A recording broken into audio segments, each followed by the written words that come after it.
Bonjour, ici Marie-Denise Pelletier, votre nouvelle porte-parole à l'international des œuvres du Cardinal Léger en mission au Burkina Faso. Alors cette semaine, nous allons visiter les différents partenaires. Alors je voudrais tout simplement vous inviter à l'aventure. Suivez-moi. La présente aventure est le résumé de 4 des 8 organismes que nous avons visités.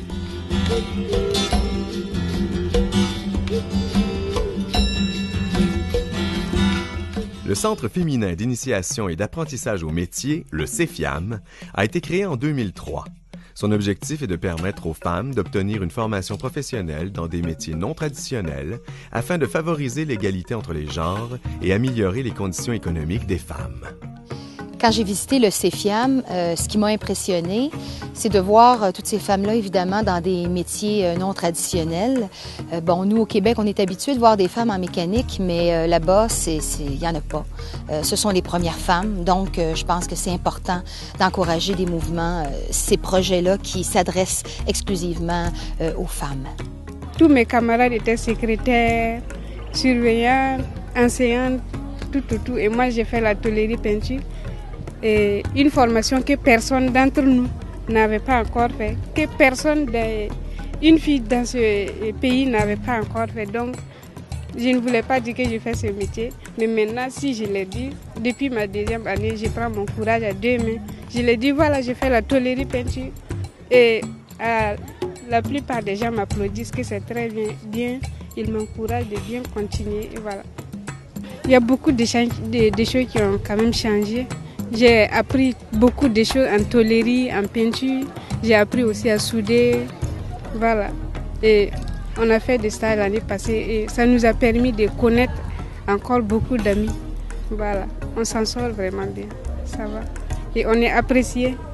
Quelles conséquences positives est-ce que ça peut avoir dans leur vie? Non, les conséquences positives, c'est que là, c'est les filles. Surtout, comme c'est des filles qui font ce travail. Bon, les hommes aiment les admirer en train de travailler. La preuve a été déjà faite quand on les a envoyés en stage la dernière et la saison passée. Bon, tout client qui rentre dans un atelier et qui voit une fille en train de travailler comme un garçon est déjà très content. Donc là aussi, on voit que si après leur formation, elles s'installent à leur compte pour le travail, ça va beaucoup marcher, j'en suis sûr. Le plus grand défi, c'est de montrer de prouver à l'ensemble de la société qu'elles sont bien compétentes et qu'elles peuvent exercer le métier dont elles sont en train d'apprendre. Et elles peuvent bien y réussir si vraiment elles ont la détermination et la volonté. Parce que souvent, il y en a qui doutent de leurs compétences, mais lorsqu'elles s'y mettent, elles se rendent compte que ce n'est pas aussi compliqué que cela. L'essentiel, c'est de se donner au travail et avoir un amour pour ce qu'on fait et on réussit forcément. Il faut noter qu'au Burkina, on a quand même 52% de filles, de femmes. Et sur 52% de femmes, nous avons constaté que très peu de métiers sont réservés aux femmes. Alors c'est une inégalité sociale qu'il faut travailler à corriger. Je prends toujours l'exemple sur la mécanique 2 roues parce que c'est là-bas qu'on a duré plus. Et là-bas, il y a des femmes qui sont installées actuellement en groupe. Il y a un garage commun. Elles ont même créé leur association des mécaniciennes du Burkina. Elles ont ouvert un garage commun où il n'y a que des femmes qui y travaillent. Et toutes sont formées par le CEFIAM. L'association Djigui Espoir a été créée en 1995. Cette association lutte contre l'extrême pauvreté des personnes handicapées, particulièrement chez les femmes, par la valorisation et la transformation de produits agricoles locaux. Lors de la visite des projets, j'ai eu l'occasion de mettre la main à la pâte, particulièrement pour le projet Djigui Espoir, où j'ai participé à la fabrication du millet instantané avec des femmes handicapées. Alors, ce qui m'a touchée, c'est de voir ces femmes-là solidaires à un même travail, mais je crois que ce travail-là leur permet de sortir de l'isolement parce qu'on sait que les gens handicapés ont ce problème-là. Alors je crois que c'est pas juste un travail, mais c'est surtout le fait d'être ensemble. Qu'est-ce que vous feriez si vous n'aviez pas ce travail ici? Je peux rentrer au marché vendre les tomates, les oignons pour pouvoir manger. Qu'est-ce qui est plus facile? Qu'est-ce que vous préférez? Vous préférez, c'est Guigui, d'être associé, on cause. Tu vois que nous, les femmes, on a toujours des problèmes. Par exemple, je parle de mon mari qui n'est plus là, je suis célibataire. Des fois, comme ça, on est ensemble, on cause, on parle de notre problème. Bon, il y a d'autres qui vont dire comme ça, pour te conseiller. Ça même, c'est suffisant. Ces femmes-là sont plus pauvres que les pauvres parce qu'elles sont marginalisées. Et elles sont considérées comme des personnes improductives. Elles ne sont pas scolarisées, elles ne sont pas formées, si bien qu'à la fin, elles ne savent rien faire. Donc, quand elles sont petites, encadrées par la famille, ça va. Mais une fois adultes, et si les parents meurent, elles se retrouvent seules, sans aucune formation. Donc, il ne leur reste que la mendicité. Et comme résultat,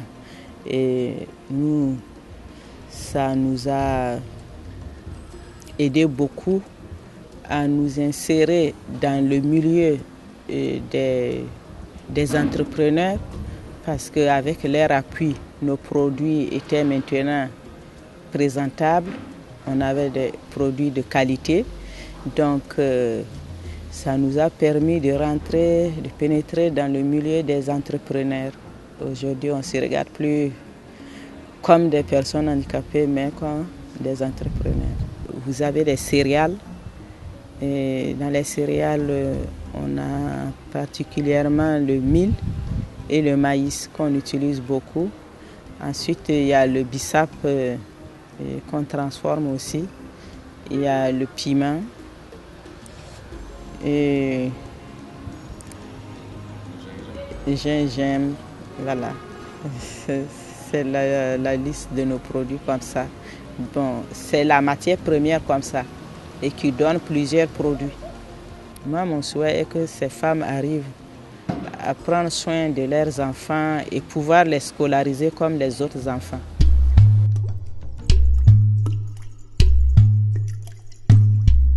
Weoglavim est une association qui favorise la préservation de la nature par de petits gestes et le reboisement. Elle met aussi l'accent sur le renforcement des capacités de ses membres et la transformation des produits agricoles, comme la noix de karité, en beurre. Une des causes qui m'interpelle le plus, c'est sûrement celle de la nature. J'étais très heureuse d'apprendre qu'au Burkina, il y avait des grands parcs où on préservait la faune et la flore. J'ai planté un manguier. Alors, c'était vraiment très encourageant de savoir que non seulement on reboise, mais qu'on reboise des sortes d'arbres qui vont aussi nourrir les gens. Weoglavim, en langue locale, ça veut dire la nature, c'est la vie. C'est une association qui a vu le jour en 1993 suite à un constat de dégradation progressive de notre environnement, de l'écosystème. Et là, ça a suscité un peu les esprits à se réunir pour un peu voir comment ils pouvaient en fait résoudre ce problème. Et c'est de là qu'est née l'association Weoglavim. Et aujourd'hui, l'association Weoglavim compte 800 membres répartis dans 18 clubs villageois. Et nous remarquons qu'aujourd'hui, avec les sensibilisations, la publication des bulletins d'information, les conférences publiques organisées, ont fait reculer les feux de brousse. Ils ont fait reculer la coupe abusive du bois. Ce sont des actions aussi qui ont permis en fait un regain d'intérêt pour les reboisements au niveau de notre société.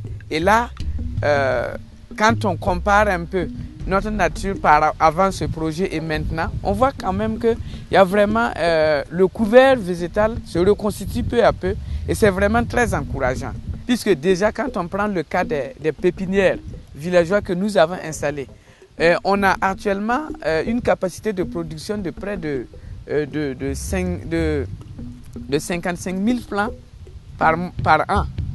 Et on peut dire que la vente de ces 55 000 plants nous permet aujourd'hui, par exemple, de prendre en charge ces pépinières sans l'appui de ce projet.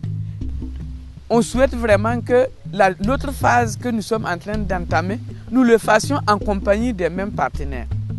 Parce que nous ne savons pas, sans ces partenaires-là actuellement, comment nous pouvons relever ce défi. Là, c'est vraiment un souhait qui nous est très cher. Et vraiment, c'est surtout souhaiter que vraiment ces institutions qui nous appuient aussi puissent jouir vraiment d'une autonomie et d'une tranquillité pour pouvoir vraiment nous appuyer convenablement. L'UGCPA met en commun les ressources et les compétences de ses membres afin d'améliorer leurs conditions de vie par leur formation, la culture et la transformation du bissap, la fleur d'hibiscus, qui est destinée à l'exportation. Dans le village de Bamborukui, j'ai participé au nettoyage des fleurs de bissap, au tri. Alors, ces femmes-là m'ont accueillie, mais ce que j'ai ressenti surtout, c'est la quête de leur autonomie. Ces femmes productrices qui travaillent vraiment très fort pour améliorer leurs conditions de vie, envoyer leurs enfants à l'école, entre autres. Alors, c'est vraiment un projet, un grand projet. Et que fait votre groupement précisément? On cultive le bissap. Pourquoi? C'est pour, premièrement, améliorer notre condition de vie et puis avoir aussi des ressources et puis subvenir aux besoins de nos familles. Par exemple, on peut payer une charrue pour notre mari, une charrette, des animaux et si on a l'argent aussi, on ouvre des comptes épargne dans des caisses. Et depuis combien d'années est-ce que le groupement produit du bissap? Ça vaut 5 ans. Qu'est-ce qui a changé depuis le début? Depuis le début, là, il y a eu beaucoup de changements dans notre comportement, en matière financière, surtout l'habillement des femmes. Bon, on paye des marmites, des ustensiles de cuisine. Et puis, on paye la scolarité de nos enfants. Et on aide aussi nos maris dans nos foyers. Est-ce que la production a augmenté depuis le début? Oui. Au début, ce n'était pas beaucoup. Et aujourd'hui, il y a beaucoup de femmes qui produisent le bissap. Est-ce que ça vous permet à vous, en tant que femme, d'être un peu plus indépendante, un peu plus autonome? Si. Ça nous aide à parler. Parce qu'avant, les femmes ne pouvaient pas parler auprès de leur mari. Parce que, bon, on dit que tu n'es rien, tu es venu, tu n'as rien amené chez moi et pourquoi tu veux me commander, que tu ne peux pas me commander. Donc, si on vend les bissap comme ça, on a un peu d'argent, on donne un peu au mari aussi, on a notre place maintenant, on peut parler aussi.